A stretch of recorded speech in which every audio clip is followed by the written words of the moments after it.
Happy Easter again, everyone.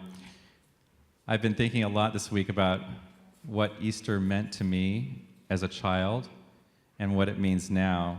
And thinking back to childhood, I remember coloring Easter eggs and eating those little chocolate Easter eggs for days. And is that still the thing? Right. Oh, there's some out there, says Valerie. Okay. And my mom would bring home a huge Easter basket to me and my twin brother. We'd each get a basket, and it had a big, tall bunny. And we would eat the ears first, thinking that that was the kind thing to do. And of course, we'd be disappointed that the entire bunny wasn't solid chocolate because it was hollow in the middle. But still. But I didn't even understand to think at Easter why the eggs and why the bunnies and all that stuff. And turns out that these are from ancient springtime fertility rituals, from the pagan traditions, and that carried through. And of course, all this was juxtaposed with memories of sitting in church services and learning that this is the time that we remember that Jesus died for our sins and that he was resurrected and he will come again to judge the living and the dead. But as much as the church talked about the good news, I didn't get it. It didn't resonate for me, with me. It didn't speak to me because it was mixed in. All I could think of is, well, I better not break one of these commandments or else I'm going to hell and I'm going to burn in eternal damnation and the guilt of original sin, and I need to do this and that to be saved. And so I was confused about the messages of the church. There was love and good news on one side and all these things on the other side that maybe were good for the church, but they weren't good for my soul, right? So I know that talking for many of you, that those ideas didn't speak to you as well, so you ended up leaving traditional churches. And maybe by accident, by fate, by grace, you stumbled upon this thing called unity. You stumbled upon new thought movements. And that's my story too. I remember it was such a relief to walk into, I didn't know I was looking for a church, but to walk into a New Thought Center that was talking about these messages where we could interpret the Bible symbolically. We can, my soul was hungering for something. And it was hungering for something, and I didn't know until I found that soul food that, this is right. This feels right. I need this community. I need these messages. So I've been coming to church every Sunday, and it feeds my soul. So Easter, these New Thought and Unity, the Unity movement taught me how to think about Easter and taught me how to think about the Bible and the power of the symbolic interpretation of the Bible instead of the literal interpretation of the Bible. And so I'm going to talk a little bit about that today. But I want to read you something that captures the idea of Easter powerfully, drawing upon this symbolism. And Jen, if you could put it up. It's called Your Overcoming Power, and it's by Reverend Galen McDowell. Easter is a story about the overcoming power of God in an individual life. Easter is a reminder that we have within us the power to overcome any obstacle in our way. The resurrection represents our power to overcome, to restore, to renew whatever it is we are trying to revive. The Christ in you has never been sick, broke, or unhappy. The Christ in you is your true spiritual wholeness that transcends your mental and your physical natures. Therefore, you can proclaim your spiritual wholeness in the midst of any storm when you understand that God in you can never be kept in the tomb of fear, despair, lack, sickness, confusion, and doubt. Thank you, Jen. So to me, this is exciting because we get to resurrect our own lives if we so desire. And we have the overcoming power to do it. That's the message of Easter. Our co-founders, Charles and Myrtle Fillmore, would call up this overcoming power, they would use affirmations and denials. Now, denials are, we're speaking about things that aren't the truth, and we're affirming that they aren't the truth for us. So the past has no power over me. What other people think of me has no power over me. My mistaken and erred opinions about myself have no power over me. Fear has no power over me because I know it's just a condition and not the absolute reality that we're bringing to the world in our hearts. And these denials are a way of us, to use the Easter symbology, rolling away the stone of what was and awakening to what is real. That's the main message of Easter, is to awaken, to resurrect ourselves every day, every day. And Deepak Chopra said, awakening is not changing who you are, it's discarding who you are not.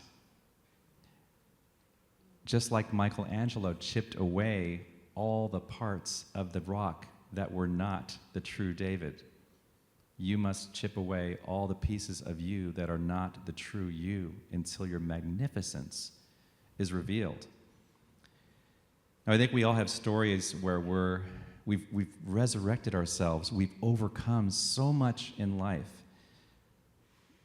I wanted to share with you a time when I was on the bottom. I was very young. I was in grade school. It was a very difficult time for me. I was terribly depressed. I was bullied in school.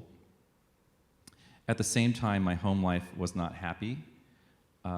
While my mother was loving in many ways, when I was young, she was often verbally abusive and cruel. And my father was not emotionally available when he was there, and he also worked the graveyard shift, so he really wasn't there, and he wouldn't or couldn't protect me and my twin brother from all of this. I would cry a lot, an unusual amount for a 12-year-older. I remember being in the shower because that was the only place I could be alone, and I would just cry and cry and cry. And part of me thought, this isn't normal. But I got myself back. And I was trying to think, was there a single thing that got me there? No. In the mind of a 12-year-older, there was a lot of things that came to me putting myself together. Yes, it was the unconditional love for my sister. Yes, it was the music and the community and the friends and the people and the soul partners, the soul friends that I would meet in life. Yes, it was drumming, my love, my passion. Yes, it was resurrecting my relationship with God, the God of my understanding that made sense to me. And it must have been that I glimpsed moments of joy. I know, I glimpsed moments of joy and magic along the way, and I didn't forget those moments. And those moments were like a beacon on the horizon to me. They put hope on the horizon. Hope was always on the horizon. So I just pulled that hope in, and it pulled me through. And I think it came down to this. There was this unextinguishable light, just like that flame, this unextinguishable light that was in me, like this, that the reading said, that was never hurt, that was never touched, that's indelible. That was the light of the true me that I just had to connect with. And connecting with God, that is the same light. That's the miracle.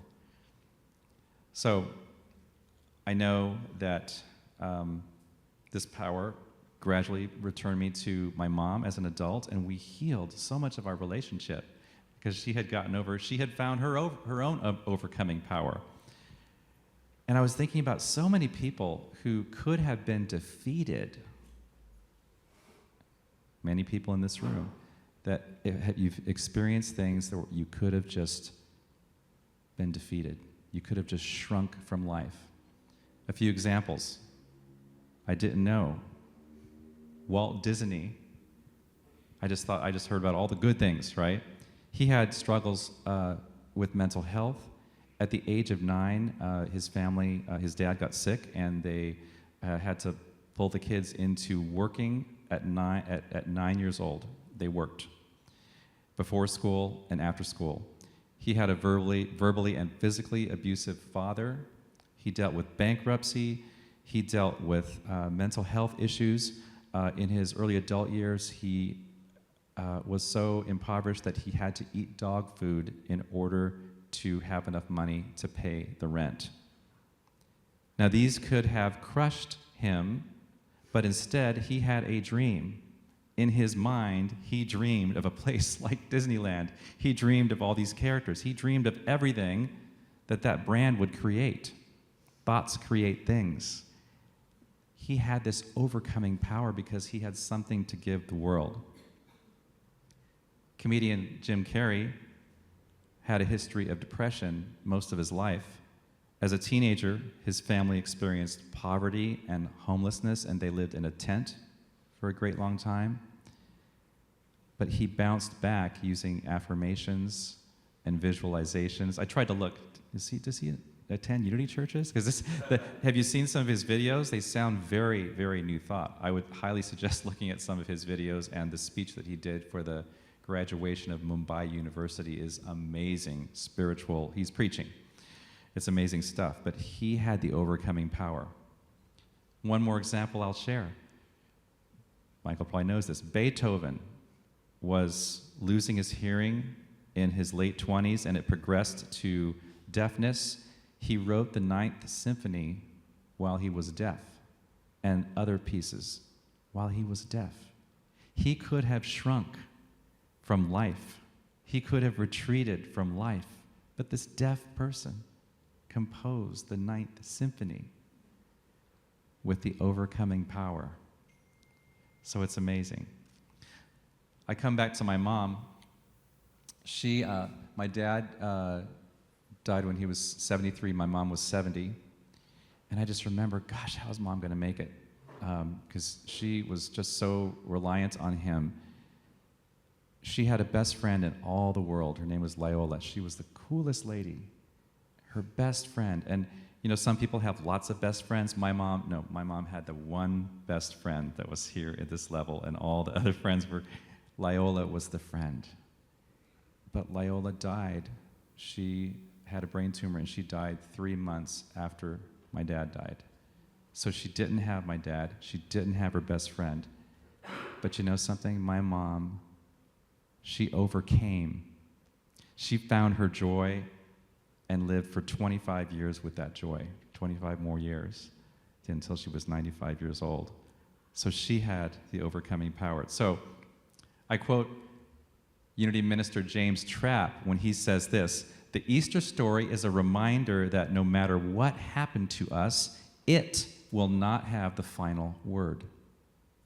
So don't let anything have the final word for you. Don't let anyone have the final word. Don't give anyone more power than you have. Don't give that power to them. And I read something the other day that reminded me of this power. It said, please don't ever abandon yourself again, especially not in the name of trying to be seen, heard, or validated by something or someone outside of yourself. When you become your authentic self, others may not be happy. Let them. Other people may judge you. Let them.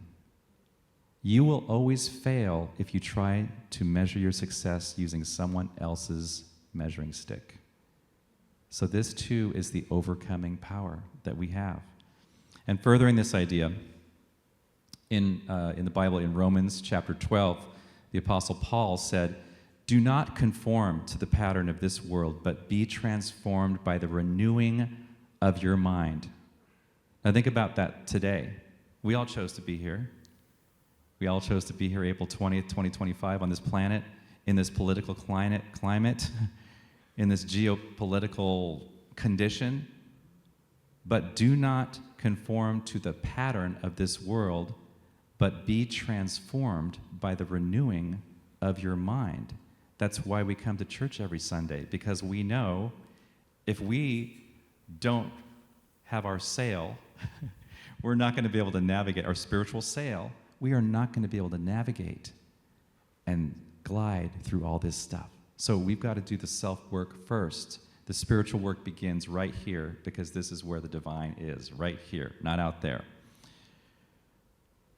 Paul also said we must die daily. And I think that means we need to die to our old ways first before we can be born anew. We've got to make room. So what do we need to die to?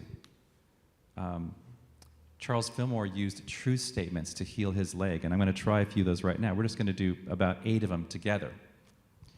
And I'm going to say one of these truth statements. These are truth statements for releasing and dying to our old ways.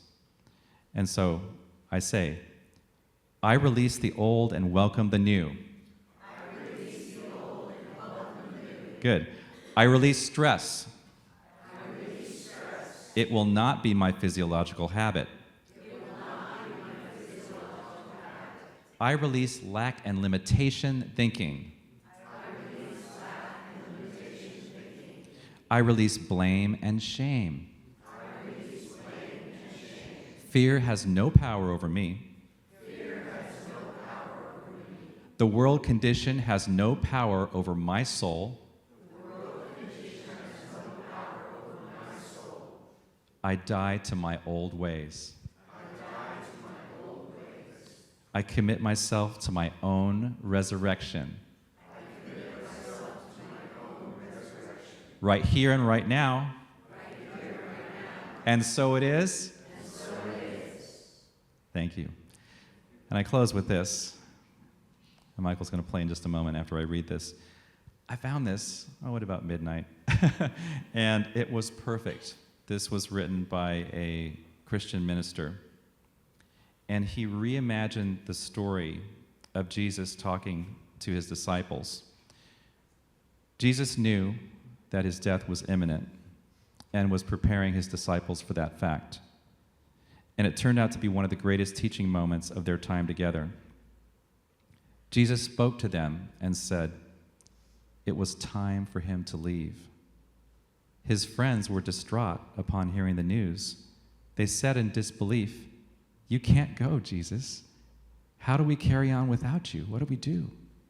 And Jesus replied, "You must find my spirit in yourself." "How is that possible?" one of them said. "Will you step inside of us and live your life inside of us?" And Jesus explained, "The life you have seen in, as, and through me is also your life. We share in that one life together. If I stay on this planet longer, you will be convinced that this is about me. And you'll miss the life that I'm referring to, which is also in and as and through you." So after speaking these words, Jesus turned and walked away. At some distance, one of them called out and said, "But Jesus, what should the world know about you? And should they know about you?" And Jesus stopped and turned and said with compassion in his eyes, "Don't you see? This was never about me. It was always you. You be Jesus now." So let's pray.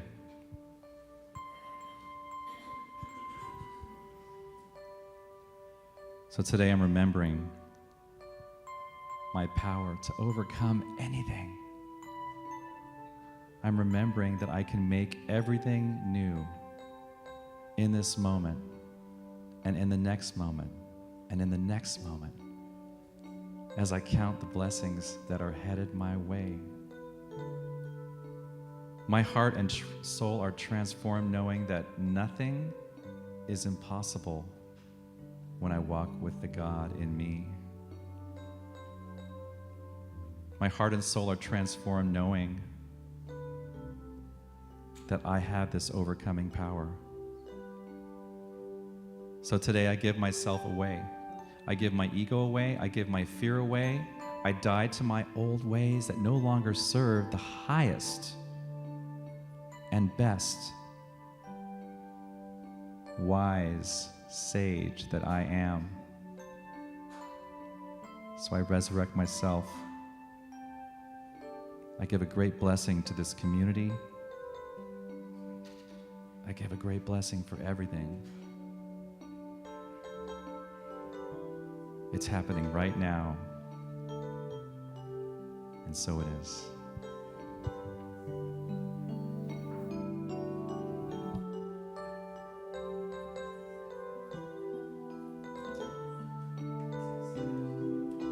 I give myself away.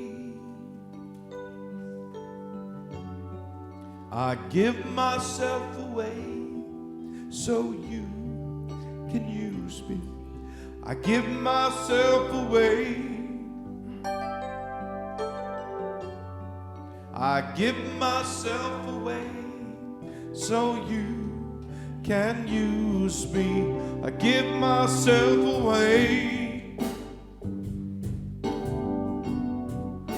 I give myself away so you can use me. I give myself away. I give myself away so you can use me. Here I am, here I stand. Lord, my life is in your hands. I am longing to see your desires revealed in me. So I give myself away. I give myself away so you can use me. I give myself away. I give myself away so you can use me. Take my heart, take my life as a living sacrifice. All my dreams, all my plans, Lord, I place them in your hands, and I give myself away. I give myself away so you can use me. I give myself away. I give myself away so you can use me. I give myself away. I give myself away so you can use me. I give myself away. I give myself away so you can use me. My life is not my own. To you I belong. I give myself to you. I give myself, oh, life is not my own. To you I belong. I give myself to you. My life is not my own. To you I belong. I give myself to you. I give myself away.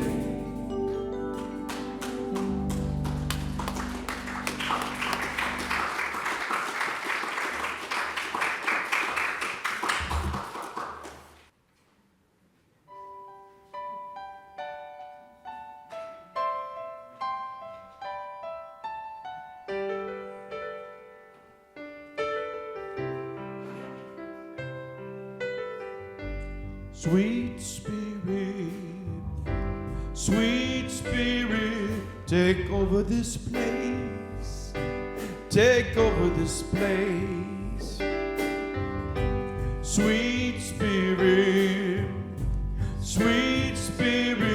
take over this place.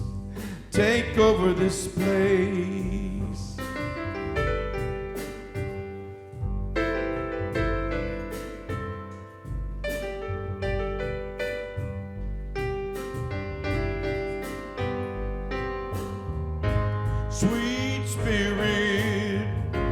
Sweet Spirit, take over this place. Take over this place. Sweet Spirit, sweet Spirit, take over this place. Take over this place.